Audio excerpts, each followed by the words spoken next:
What's going on there, everyone? All right, from the Daily Caller. Looks like an inside job. Former national security official says impeachment is manufactured by permanent Washington. It's not an inside job. I mean, it is, but it's a coup. I don't know why we just don't say this. This is a coup. This isn't even a soft coup. This is what I would consider a hard coup, considering they're literally brought up impeachment hearings over this. So yeah, it's a coup. But let's get into the story. Former National Security Advisor Michael Anton suggested Wednesday that the impeachment inquiry into President Donald Trump looks like an inside job. Lawmakers unhappy with the president manufactured. It does look like that. It appears very much to be that. You got to remember, when it comes to foreign policy, who sets that foreign policy? That's the President of the United States. And when all these people have been interviewed, they can't mention a crime. You know, high crimes and misdemeanors is what impeachment's all about.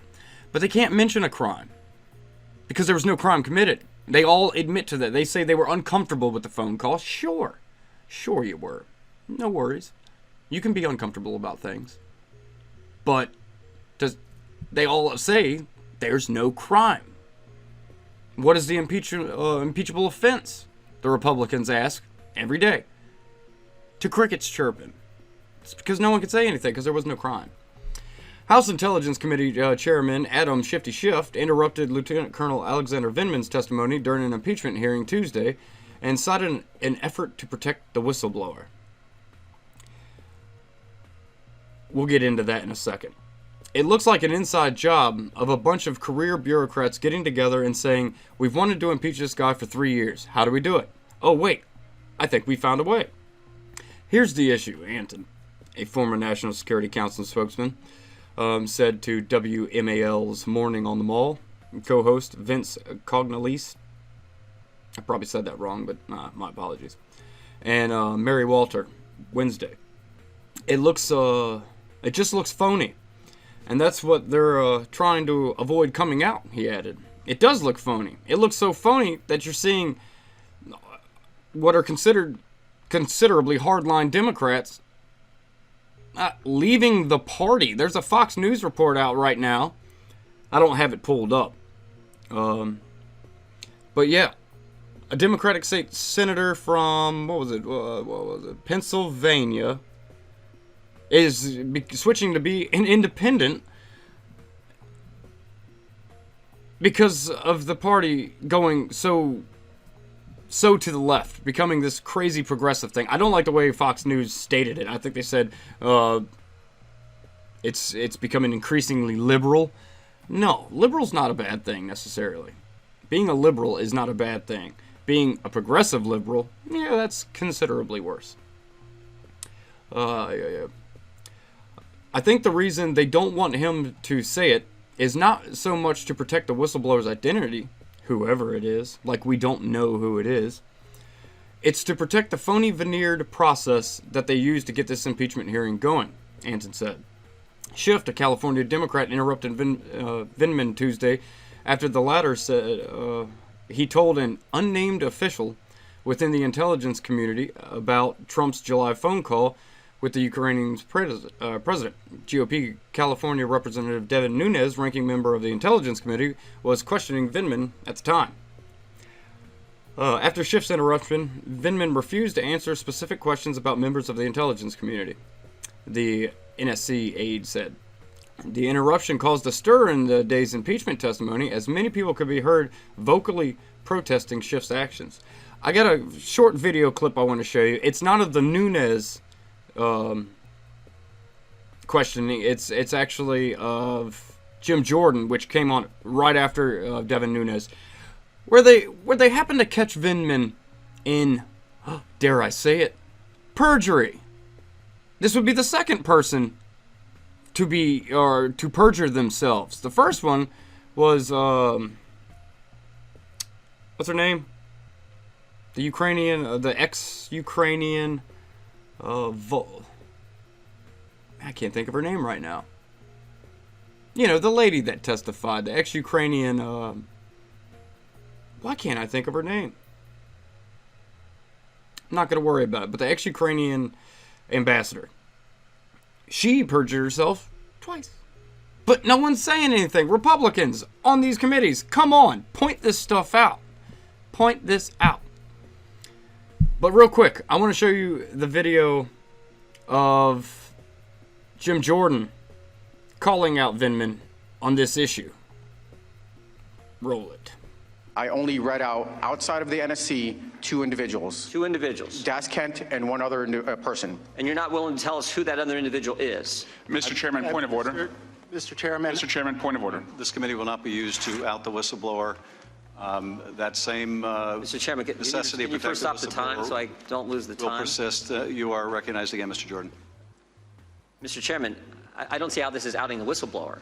The witness has testified in his deposition that he doesn't know who the whistleblower is. You have said, even though no one believes you, you have said you don't know who the whistleblower is. So how is this outing the whistleblower to find out who this individual is? Mr. Jordan, this is your time for questions. As you can see from that video, if you don't know who the whistleblower is, then why can't you speak about this unnamed person in the intelligence committee, or in the intelligence, that, what? What is going on here? Are you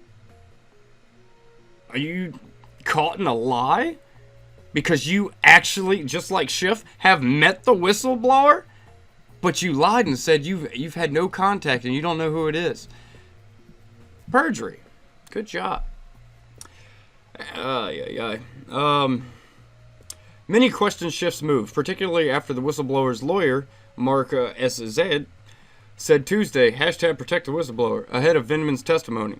The tweet came alongside a CNN's comment noting there could be continuous flare-up during Vindman's testimony when the Republicans asked him about the Ukrainian phone call. The Daily Caller News Foundation journalist Chuck Ross noted that Zed's tweet suggests the person Vindman spoke to on the call could be the whistleblower. It sure seems like it, since he refused to put that information through. Schiff did not allow Republicans to establish if Vindman was a source for the whistleblower. A move that Ross added could be an issue. He tweeted Tuesday that it is circular reporting. Walter echoed this Wednesday and noted the moment suggested Vindman had spoken to the whistleblower and had given the person information, which Vindman says he's never spoken to the whistleblower. Seems pretty important to establish whether Vindman was a source for the whistleblower, especially since Dems are holding Vindman out as an independent collaboration of the whistleblower, Ross wrote. Which now, from his own testimony, it seems like that narrative has completely dissolved. He was not an independent collaborator. He's spoken with the whistleblower.